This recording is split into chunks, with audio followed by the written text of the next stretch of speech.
Hello Internet. Today we have this 4090 for Gigabyte, from Gigabyte rather. This was denied by the RMA because it had PCB lost pad, whatever that means, an error of death. And this card is WF3V2. So it's the I don't know if it's like the cheapest 4090 that you can buy. These go into a pre-built a lot of times. As a matter of fact, this is where it came from. This one and 5 more just like it, as well as I believe 4070 and a 4080 Super or something rather, that came in from the exact same customer. All in one box, all in one day. So we're gonna fix every single one of them and send them back. So let's see. So all of them got shipping damage one way or another. I can already see some knocked off capacitors here. So let's take this thing apart, see what's damaged. It seems like a lot of component damage here on the PCI Express end of that card. How they do this, I do not know. My guess it's I'm not even sure. I mean, if it was in the slot, how'd you break that? I have no idea. Is there another screw somewhere? Oh, wait, what? There's one more screw in here. So Gigabyte decided to hide that. Thanks, Gigabyte. Great job. Poke this one through as well. Yeah, looks like one more screw in here. I'm trying to cover the customer's information here. My bad. Alright, so here we go. Alright, so very basic coolers, nothing special, no vapor chamber, very cheap. It's not very, not the best cooler for a 4090, but when you look at the PCB and you start counting how many power stages you have, that makes sense because this 4090 will never be able to run at its full potential. If you want this 4090 to run at its full potential, what you're gonna do is you probably want to buy Asus Strix or MSI Supreme and or Zotac OC edition. Forgot the exact model name of that thing, and slap it on there. Take that core and slap it on there, and that's going to be way more powerful 4090 than this one here from Gigabyte.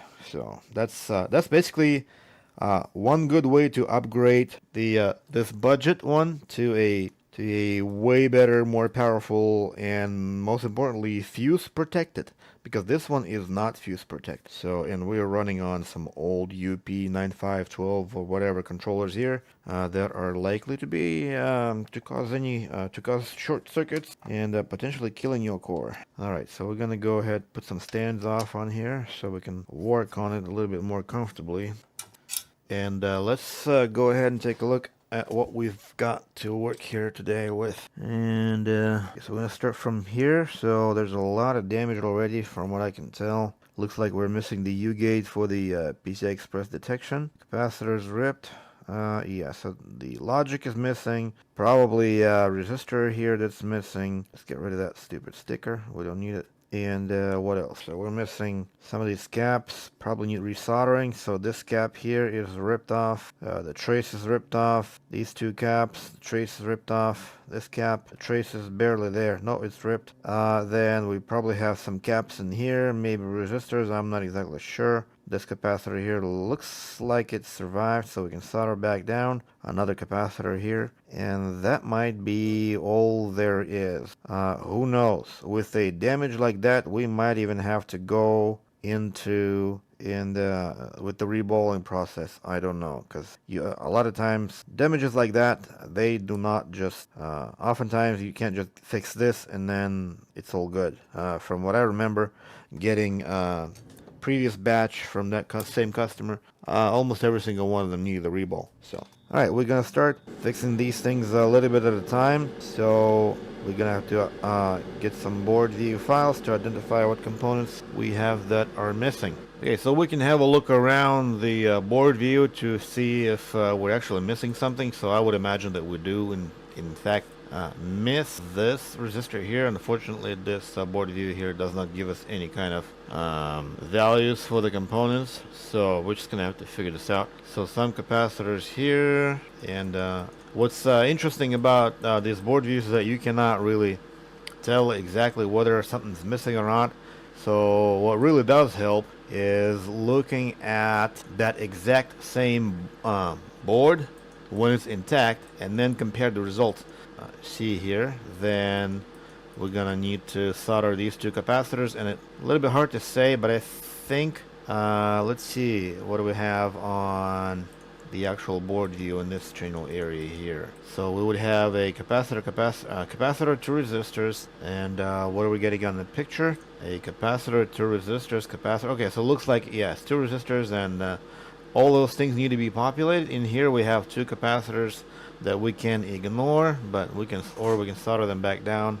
Either way, it's gonna work just fine with or without them. And so this one here is probably a U gate. So since this is a 3.3 volt sequence pin here, as you can see, that basically that's a voltage in for this U gate. So it's like a VCC, and so I'm guessing it's going to be a 0 ohm resistor, and that's going to come out. This is oh, this is not a PEX detection.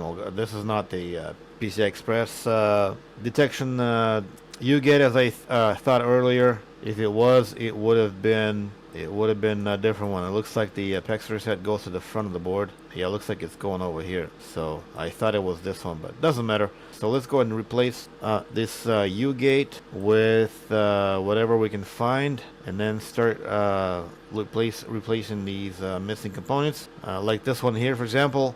It says that we should have some kind of resistor here, but like I said earlier, if you look at the picture, there's nothing here, so we don't need that. Alright, so I ended up replacing those things in here. Unfortunately, I didn't record. I reflown these capacitors here, as well as remove the ones that were ripped. And so let's go and start fixing things. This one here got twisted around. See if we can put it back into place. Something like... see, I don't like it. This one got stretched, so I'm going to cut it. Once it's stretched, it's very difficult to get it where you want it. So I'm just going to cut it, throw it away, and... we're just gonna make a new one in there. Let's scrape away that pad so we can see copper, and scrape here, and we're gonna scrape in here, something like that. Same thing in here. And this one here looks like we can just kind of secure it. The pad on the left is also ripped off, but it's still hanging, and it hasn't stretched to a point where I would not use it. So then we can, in here we can just run a wire from here to here, so there's no need to repair that pad. But this one we need to fix, like so. This one here, there we go. So let's go and start putting some flux in here. Obviously I'm going to use 559 from Black Horse, because that flux seems to work magic. Not because it flows the best, but because it cleans up the best. And for this type of repairs, cleaning that flux is more important than having it flow. So it's just a small trade-off. Last time I tried to do a flow test, it outperformed. I don't remember what flux it did outperform, so but it did pretty good right there. I just want to see a nice good blob on the edge of that exposed trace, and that's how I know it's prepped and ready to receive a pad. Beautiful. All right, let's wipe this out, see what it looks like. And it looks great. I'm gonna go ahead and secure that one pad that's barely hanging, so I don't have to fix it. Save myself a little bit of time here. Okay, I think that looks good. I'm gonna drop some solder mask like that to keep that pad from moving around. And I'm going to bring some pads so that we can start patching. So which pads do I want? Probably the smallest ones I can get. Looks like this one might do pretty good. Yeah, let's try that. No, it's a little too small. Let's try something bigger. Is it the same thing, or it's a little more or less the same? Maybe I want to get a bigger one like this one here. Yeah, that looks a lot better. So let's go and put that on there. So what I'm going to do is I'm going to put this in here, and I'm going to press down on the pad to hold it in place. Probably guide it out of the way to some degree, like so, and solder its tail. Let's see how that works. Alright, that looks good to me, almost. Yeah, that looks like it's a soldered pad. I can cut off the tail. You can reuse the tail for these things here, for the rest of the pads, but I want a pad. I don't want to, have just a tail there. I want a full pad here. That's what I want. I don't care what you want. It's my repair. I do what I want. Right there. That way I can sleep better at night. See, look how gorgeous this is. But I mean, you can do whatever you want. You know, you can curl yourself a snake there for all I care. It'll work either way. It's just my personal preference. I like the repair to be done not only good and functional, but I also want it beautiful. So that's kind of how I operate. There we go. That looks like I almost ripped that pad off the board. You gotta be careful here.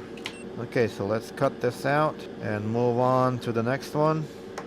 Dip that into here, all that flux, and move it over here. See, that's the beauty of this Black Horse flux, is that I'll have no problem cleaning the flux out from under the pad. Any other flux, it's gonna be a challenge. But this one, because it dissolves so well, it will clear out super easily. There.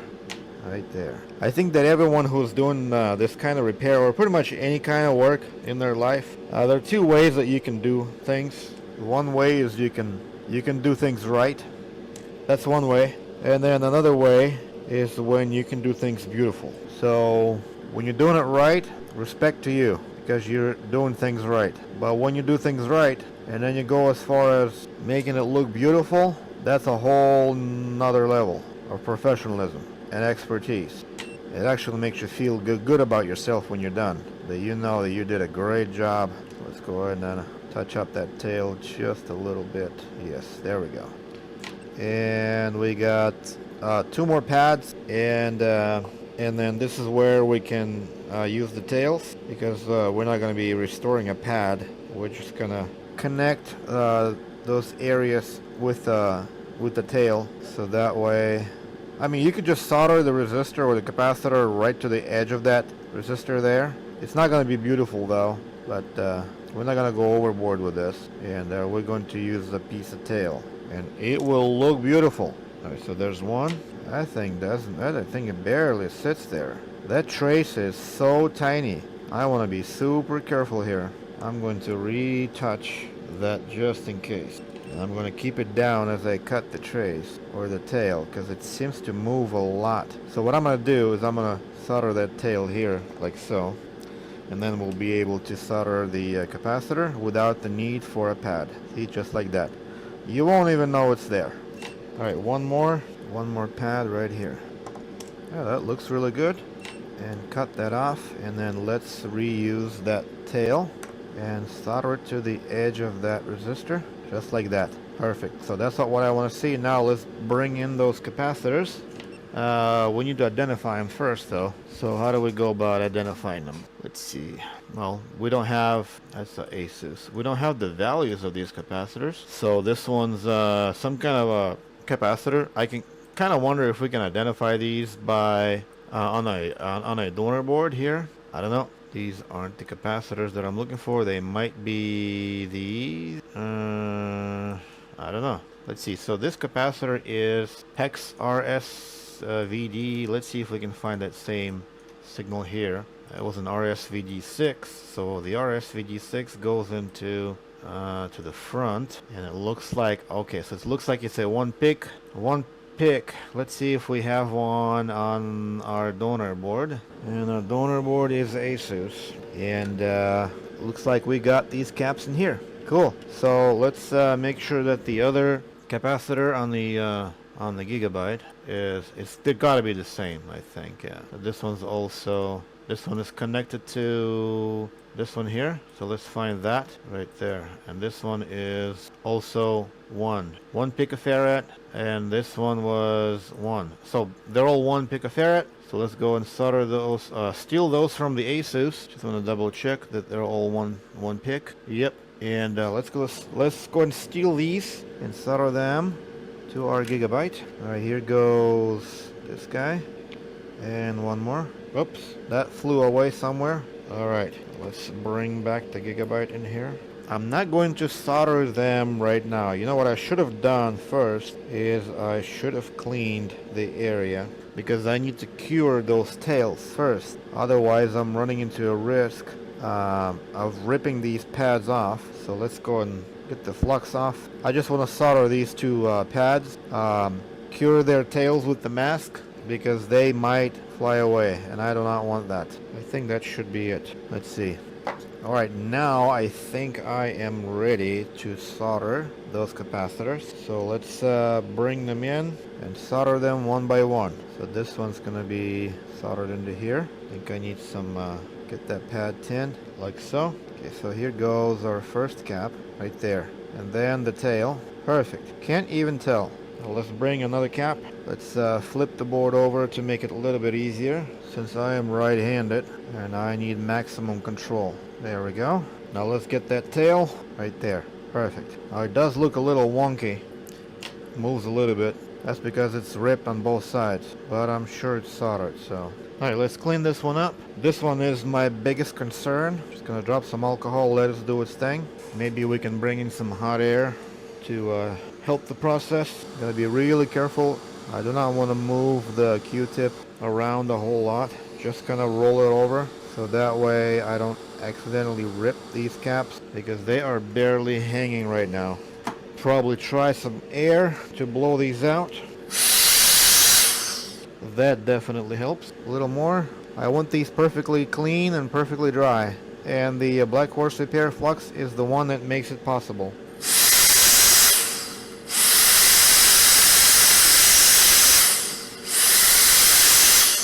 Right there. Absolutely clean, absolutely dry. I do not know any flux that will give me such a great result. I just want to make sure that the pad is actually soldered on the one capacitor. Oh yeah, it's definitely soldered. Okay, let's secure this with some solder mask. Can be using a different solder mask because it's gonna flow everywhere, and I want to make sure that I can cure it all the way around. Okay, see, I want it to flow all the way around these caps. That's gonna give me the best support, like so. There. Now let's cure that. You will not be able to do it with the regular black solder mask because the light will not penetrate it very deeply, but this one will. So that's why I'm using it. And that's a mechanic. It's a mechanic super quick drying ink, they call it. It's just the color of it. It's not white, not clear. It's like something in between. You know. And it'll turn a little bit dark when it's cured. That's how you know it's cured. It'll look almost like it's burned. See right there. It just turns like it's burned. That's how you know it's cured all the way through. Okay, so we still have 2 more capacitors here. We need to clean those up. We need to secure these pads before we start introducing capacitors. So let's do that. Clean all of this off. Let's see if we can use some air to blow it out and make it a little bit easier.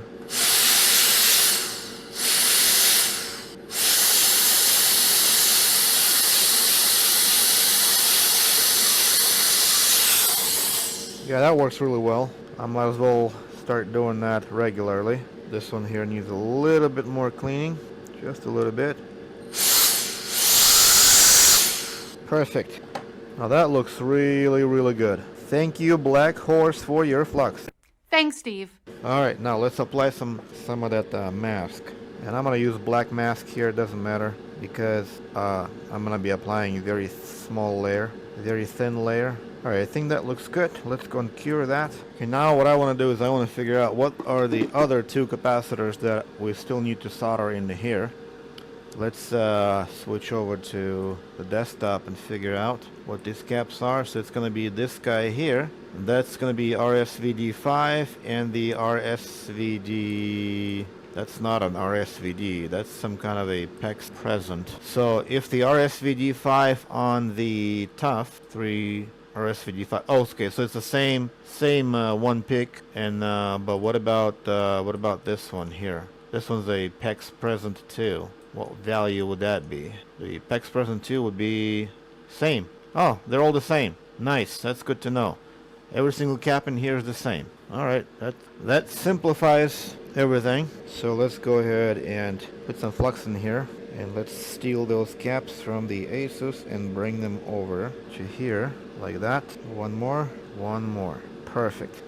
And we have a few data line caps that we need to solder. So let's put some tin on these pads. All right, here comes the tin. There we go. That's beautiful. More here. Oh, look at that. That pad just came right out. That's so unfortunate. That's what happens. I think it would benefit if I had a longer tail on that pad. I suppose I could give it a longer tail. There we go. Yeah, looks like the longer tail would be a good idea. Let's see if we can. Yeah, we're gonna have to give this thing a longer tail. Oh well, it's all good. Let's give it a longer tail. Alright, here comes a pad. Alright, it's starting to look good. There we go. Alright, that looks good. Cut the rest of it off. Wipe it, clean it, cure it, and try again. Hopefully I'm not gonna have any issues with pad in here. That one's got a short tail as well. Hopefully not. We'll see. It hasn't fallen off yet, so maybe it'll hold. Alright. That blower does fantastic job, I must say. I don't know why I didn't do it before. Alright, let's cure that. That should be enough. And, alright, let's give it a try. Let's see. Let's bring in some of the capacitors. See if we can solder them. We can probably solder them without the tweezers. So it'd be a little bit, gotta be a little bit more careful here. Right, here goes cap number 1. Let's see, how do I want to do this? Probably like this. Probably I want to do it like this. Where are you? Yeah, that's what I want to do. So let's see if I can put that here. Okay, there goes that. Let's see if I can hold it down. And hopefully it's soldered to that pad. I think so. Alright, let's bring in another capacitor. Here's another cap. Solder that here. And here. Did I get it? Doesn't look like I did it. Let's try again. Alright, I think I got it this time. Alright, one more cap. Alright, here are the cap. There we go. One more. There we go. That looks good, I think. We could make this one look a little better if we wanted to. Like this. There we go. And one more, I think. And that should be it. A little bit more flux to make it look good so everything is flowing nicely. There we go. Alright, let's see. So that looks reasonably well done, I think. I think we're good. I don't know. Let's clean that up and test it out. See if we're getting all of the readings, which I'm sure we will. So let's see. Some alcohol. And if all the readings check out, then we can secure all that repair with some solder mask. And hopefully this is it. I would actually be very surprised if it works just by doing all this. I don't know. Usually it doesn't, so we'll see.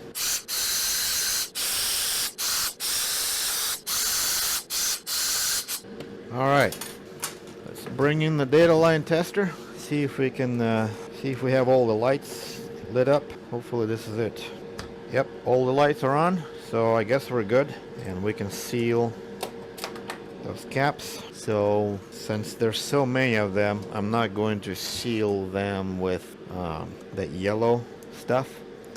I'm going to seal them with the clear stuff. In case something goes wrong and they get knocked off, I will be able to easily repair that. It's actually hard enough to hold on its own when it's cured, but it's easily removable when the heat is applied. So it's actually a very good way to fix something like a wire running across the board from point A to point B that you do not want to be permanently attached in case, something happens. So, and then you can easily remove this with just applying a little bit of hot air, and it just comes right off. And another beauty is, because it's clear, it cures through very easily because the UV light shines right through it. So it doesn't matter how thick this stuff is, it will cure all the way through. All right, let's see. See, it's not wiping away. It stays clear for the most part, and you can see it's hard enough. I can poke it, but it's still hard enough to stay solid and keep those things attached to the board. And that's all I care about. All right, let's go and see if we can actually power this board and see what's going to happen. I think it's going to power just fine. The issue might be some solder joints broken under the core or under the memory, who knows. As it often the case with any kind of physical damage, it usually follows with a reball.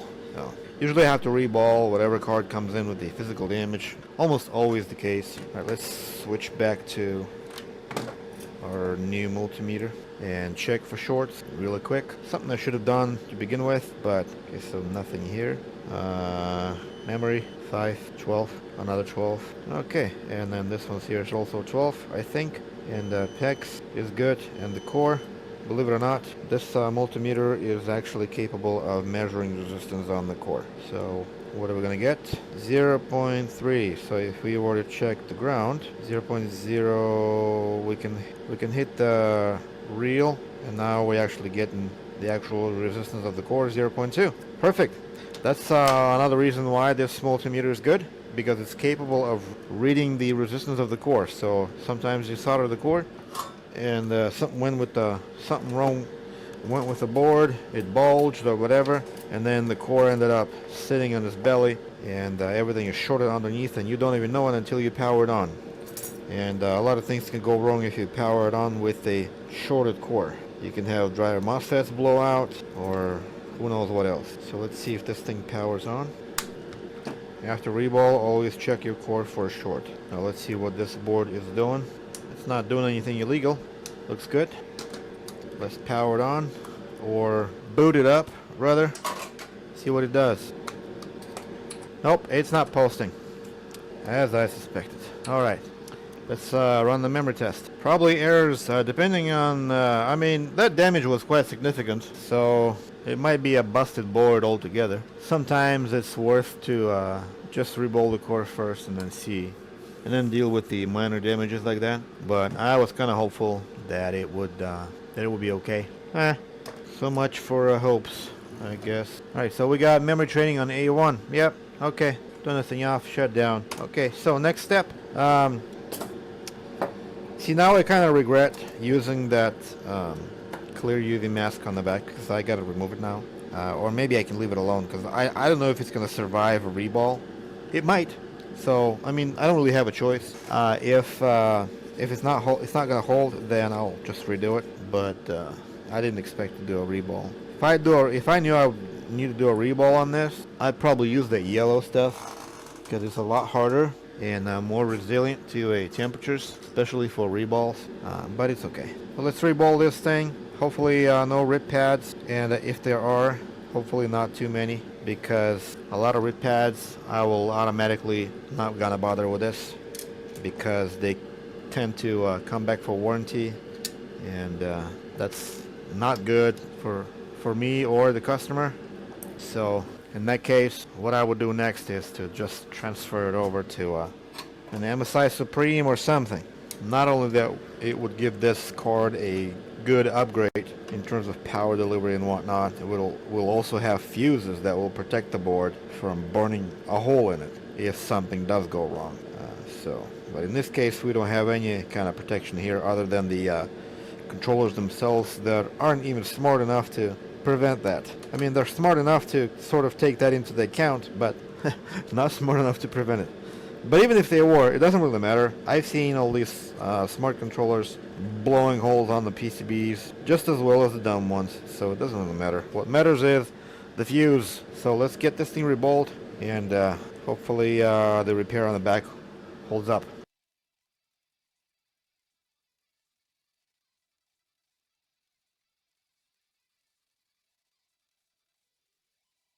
Alright, the reball is complete. Let's check and see if the data lines are still passing through the signals.